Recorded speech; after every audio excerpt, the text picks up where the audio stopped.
Hey, I'm Chris. I'm going to show you how I mounted my bed rack on my 2026 Hyundai Santa Cruz.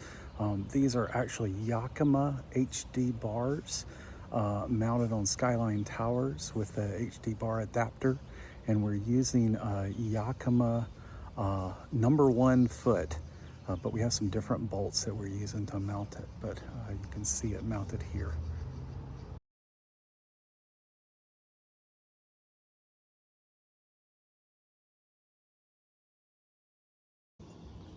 Okay, we're gonna put our Yakima feet on our T-slot rail on my Hyundai Santa Cruz on the tonneau cover. So this is the factory tonneau cover, and it's got this T-slot that you can put things in. And so I want to be able to put a bed rack on this thing, and I wanted a Yakima one so I could take it off.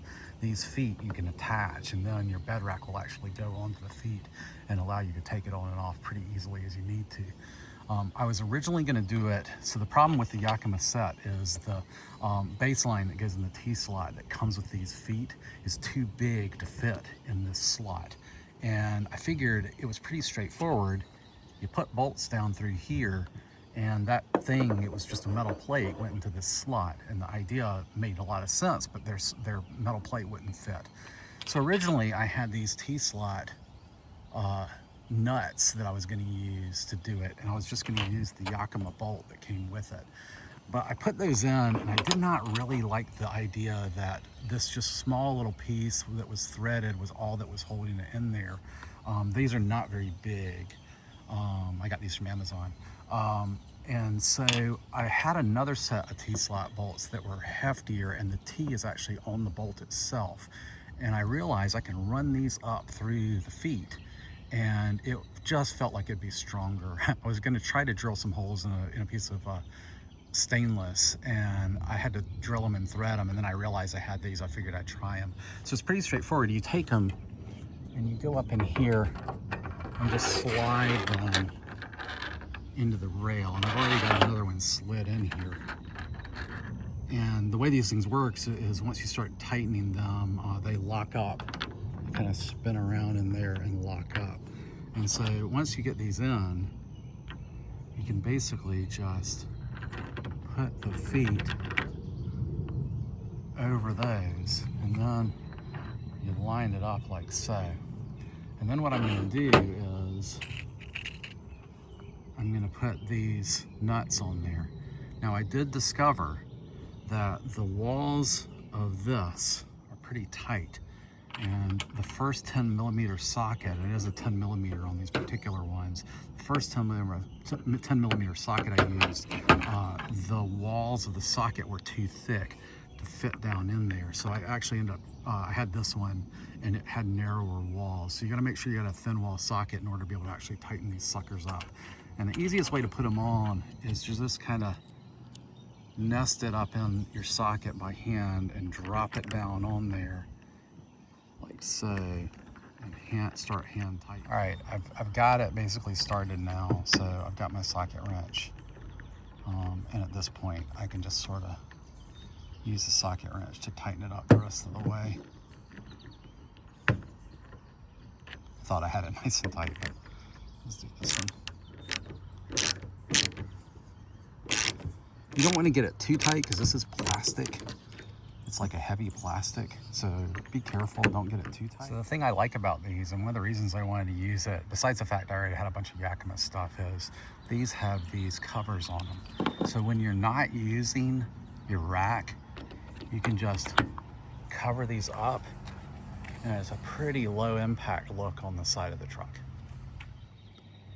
This is the set that I got that I actually used. These are M6 hexagon flange nuts, and SWPET, I have no idea what that means, but it's a 40-piece set. It's great because if you get crossbars like I got that are T-slot crossbars, you can actually use these in those T-slots as well.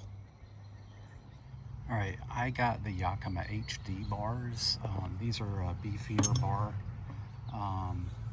They make a lot of noise when you have them on your roof as a roof rack, but I figure they're going to be behind the actual cab of the truck, so the noise shouldn't be as big a problem. These are really strong. They've got a T-track in the top. So you can slide accessories in and lock them down. And my bike racks have T-track mountings, so I wanted those on this.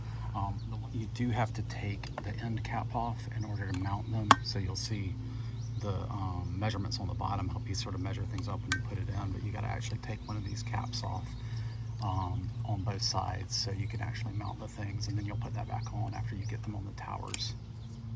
Alright, so we're using the Skyline towers, and these Skyline towers are designed to work with different sorts of crossbars. And so some of the crossbars will work just with this bolt that's in them. But because we have the HD crossbars, we have to use an adapter.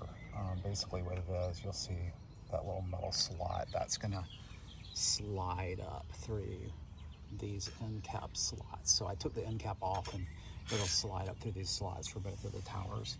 So basically what happens is we put this down on this tower. It's pretty straightforward because you can see the little ridges there. This drops down in there, and then on the bottom there's a Allen wrench hole, and basically we'll attach these and screw them into the Allen wrench hole. So when these are attached, they'll look like that. And you actually are going to tighten this up. My towers came with the Yakima. It's basically a really simple torque wrench, and so you turn it and it'll click when it gets tight enough. So you want to tighten that one up, and you want to tighten these up all the way. There's another bolt inside that helps you adjust it and tighten it up when it actually gets on the bars on the slot. So like I said, see this little black piece right there? That will slide in the way of this bolt. So I've found it's best to go ahead and put your torque wrench in that bolt before you go trying to mount these on the other side. All right, now that those are on and they're tight, you can basically slide them in your T-slot. So you can kind of see the T-slot there. And I usually go from the same end with both of them. That way I don't have to take out both of the end caps on the rack. So basically you slide them on, and then I'll slide this all the way down to the end. One thing about sliding these, there's a little rubber piece that's a seal, and it does kind of put pressure against the rail, so they're not going to slide super easy because you got to slide past that rubber. And obviously make sure when you put the second one on, it's facing this way. So basically you want the foot attachments on the outside, and this sort of L shape goes on the inside along these rails.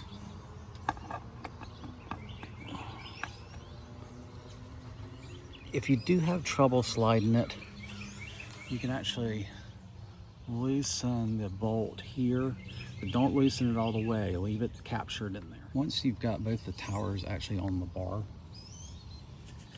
you can go ahead and take your end cap and slide it back on. Bear in mind there's a screw hole on one side, which is the bottom. So make sure you put that on the bottom when you slide them back on. And just, basically just push it back on. And once you get it all the way on, that hole will be exposed. I haven't got it all the way, but that hole will be exposed and you can tighten it up.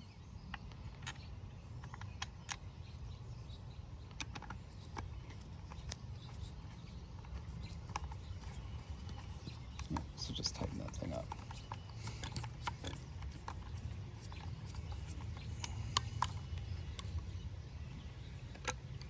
And so this is one bar done, ready to go on the truck. Rinse and repeat on the other. Okay, so this is how we're gonna mount it to the truck. So basically it sits in these feet. And when you pull this closed, it tightens those up.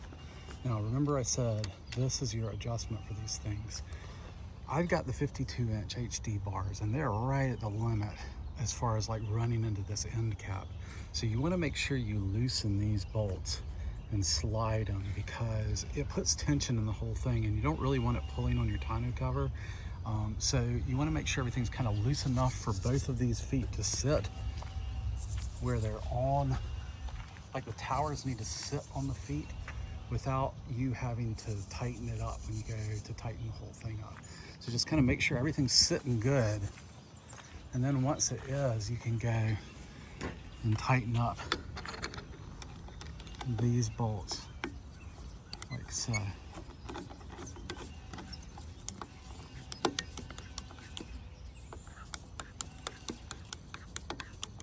And you don't want to tighten them too much because it'll start pulling them up. So once you go and tighten the whole thing, it kind of tightens the whole structure up.